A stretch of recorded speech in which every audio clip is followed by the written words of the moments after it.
I was always a huge fan of all those forensic science dramas like CSI, NCIS.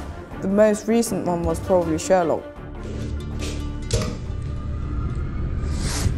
Oh, we've got a skeleton. Finally. Bones just tell you everything, they're just perfect. And look how well preserved that is. Yeah, it even has hairs, so which means it's possible to trace some DNA. His hair goes away so quickly. Yeah. Fire damage, sort of thing which we could pick up in the Finding Mr. X course we're teaching. It's sort of, that's something which is really easy to see on bones because it just changes the colour depending on temperature. And it even changes the weight as well, doesn't it? Yeah, so, exactly. It's quite a nice tangible thing to look for. All putting on the forensic suits, but Sherlock, well, he's never going to bother, is he?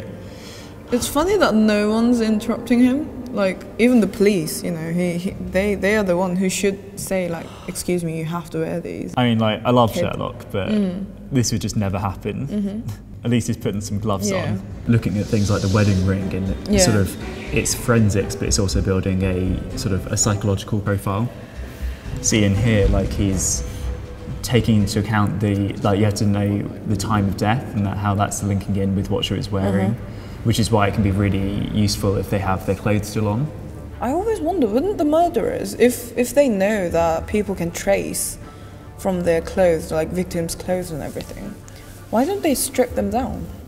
Well, don't give them any ideas.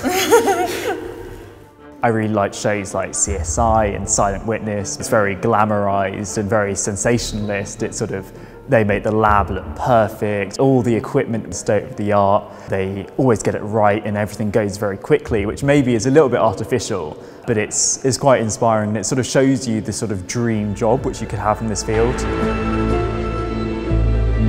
Oh, see, this is great. Everything's nicely catalogued. It's like ready to use as evidence in the case. And see, what I love about this is it shows the link between what they're doing in the lab and how that's going to affect the investigation at the crime scene. So she's got DNA, like fingerprinting up, the DNA profiling. I think it's such like an important part of the forensic analysis, isn't it?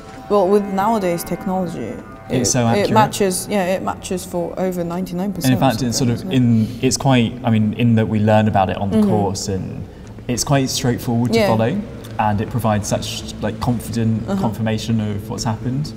It looks really complicated, but then tracing it from bits of evidence like the skin or hair or teeth, whatever, that has DNA inside it, like containing DNA. And I think it's become pretty easy. It's become one of the most important pieces of forensic evidence which you can use in court cases. Here, you've got the actual police officers are working on like coming up with theories as to what's happened, whilst in the forensic side, it's quite objective.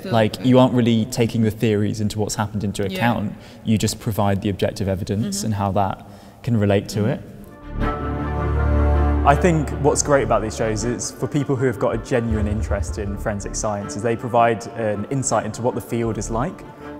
It shows how the actual forensic analysis can offer evidence, and that helps support and direct the investigation of the police force and really helps solve criminal cases.